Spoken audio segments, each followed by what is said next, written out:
Bienvenidos una vez más a Texto, Contexto y Pretexto. El tema del día de hoy es una pregunta que suelen hacernos un grupo determinado de hermanos en la fe. Y dice, ¿soy salvo si no he hablado en lenguas? En otras palabras, ¿es el Espíritu Santo morando en usted si no habla en lenguas? El texto bíblico está en Hechos capítulo 2, verso 4, y la palabra de Dios dice así: fueron todos llenos del Espíritu Santo y comenzaron a hablar en otras lenguas según el Espíritu les daba que hablasen. Tal parece que la palabra es muy clara aquí, y si entendemos la palabra completamente dentro de este pasaje, podríamos decir que el Espíritu Santo es el que nos da el poder, la autoridad de hablar en otras lenguas. Pero veamos el contexto de esto. Y el contexto empieza en el capítulo 1, en donde nuestro Señor Jesucristo, después de haber estado 40 días con nosotros, después de haber resucitado, está listo para ser tomado y llevado en las nubes, y Él se dirige a los que están ahí, más de 500 personas reunidas, dice la Escritura, en el verso 6 y 8, de 6 al 8 del capítulo 1, dice así: entonces los que se habían reunido le preguntaron diciendo, Señor, ¿restaurarás el reino a Israel en este tiempo?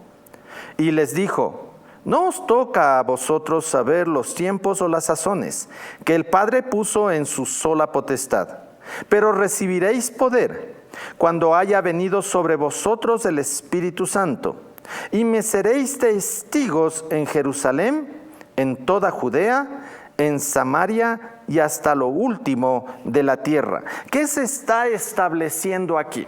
Se está estableciendo aquí la iglesia del Señor.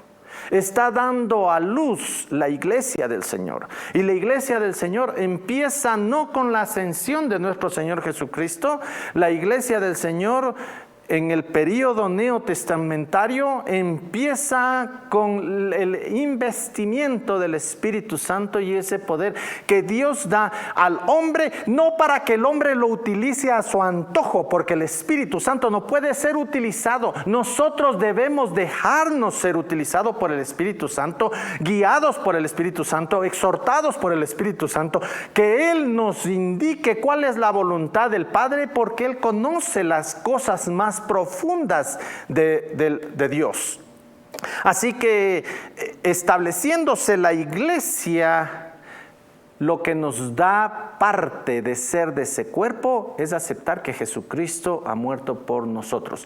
En ningún pasaje de las Escrituras se nos indica que debe haber un signo específico para demostrar que nosotros hemos aceptado al Señor. No es un signo. Es una vida de testimonio la que da, y el testimonio da de acuerdo a lo que el Espíritu quiere utilizar en cada uno de nosotros. Y así es, por lo tanto, que Pablo hace una explicación mucho más amplia después en Primera y en Segunda de Corintios acerca de lo que es la vida del creyente verdadero y de cómo nosotros debemos mostrar ese testimonio de que el Espíritu Santo es el que mora en nosotros, y no es necesariamente por un solo signo como son las lenguas. Pero sigamos en el capítulo 1 y vamos a ver los versos 9 y 11, en donde la palabra del 9 al 11 dice: y habiendo dicho estas cosas, viéndolo ellos, fue alzado y le recibió una nube que le ocultó de sus ojos. Y estando ellos con los ojos puestos en el cielo, entre tanto que él se iba, he aquí se pusieron junto a ellos dos varones con vestiduras blancas, los cuales también les dijeron: varones Galileos, ¿por qué estáis mirando al cielo? Este mismo Jesús, que ha sido tomado de vosotros al cielo, así vendrá como le habéis visto ir al cielo. Aquí, de manera general, está dando el período de la iglesia. ¿Cuál es el período de la iglesia? Desde que el Señor fue tomado a los cielos y el Espíritu Santo inviste a los creyentes hasta cuando el Señor regrese. Ese es el periodo de la iglesia. Y es el periodo testamentario en el cual la iglesia debe dar testimonio a las naciones de lo que Dios quiere. Por eso está dando el establecimiento de lo que es la iglesia. ¿Cuál va a ser el periodo de la iglesia? Pero seguimos adelante y vamos a ver cuál es el periodo, el poder de la iglesia. El capítulo 2, versos del 1 al 4. Cuando llegó el día de Pentecostés, estaban todos unánimes juntos. Quiere decir que estaban unidos en un mismo criterio. Eso es lo que está diciendo. Qué pena decir que hoy en día no estamos unidos en un mismo criterio. Unos creemos que hay que alabar levantando las manos, otros aplaudiendo, otros bailando y otros no haciendo nada. Mis hermanos, nos dividimos no por cosas de fondo, nos dividimos por la mezquindad de nuestra mente, en donde pretendemos tener la verdad cuando la verdad debería tenernos a nosotros. Si tú estás en Cristo, eres nueva criatura, no por lo que haces, dices o interpretas. Tú estás en Cristo cuando aceptas que Él es la verdad, Él es el camino y Él es la vida. No por lo que tú haces, sino por lo que Él hizo en la cruz del Calvario. Sigamos leyendo. Y de repente vino del cielo un estruendo como un viento recio, que soplaba, el cual llenó toda la casa donde estaban sentados, y se les aparecieron lenguas repartidas como de fuego, asentándose sobre cada uno de ellos. Y fueron todos llenos del Espíritu Santo, y comenzaron a hablar en otras lenguas según el Espíritu les daba que hablasen.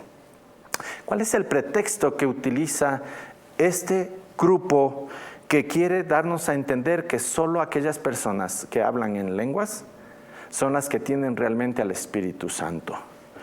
Y es de que ellos quieren establecer una doctrina que se acomode a sus intereses personales para manipular a las personas. Si nosotros leemos aquí, está hablando de otras lenguas. ¿Por qué? Porque cuando se reunía el pueblo para celebrar el Pentecostés, las personas venían de todas partes y muchos de ellos eran prosélitos. En otras palabras, no eran del pueblo judío, pero que adoptaron el judaísmo. Y entonces ellos venían y tenían otros idiomas. No está hablando de lenguas angélicas como lo habla 1 Corintios capítulo 12. Está hablando de lenguas que son entendibles por nosotros, como hoy en día el chino, el japonés, el inglés y cualquier otra lengua. A estas lenguas se está refiriendo. ¿Y por qué? Porque se está estableciendo la iglesia y el poder de Dios tenía que ser visible de una manera. Pero posteriormente nosotros vamos a ver que Dios nos da las lenguas no para que la gente se salve o diga que es salva. En el capítulo 12 de Corintios, verso 10, está hablando de lenguas celestiales.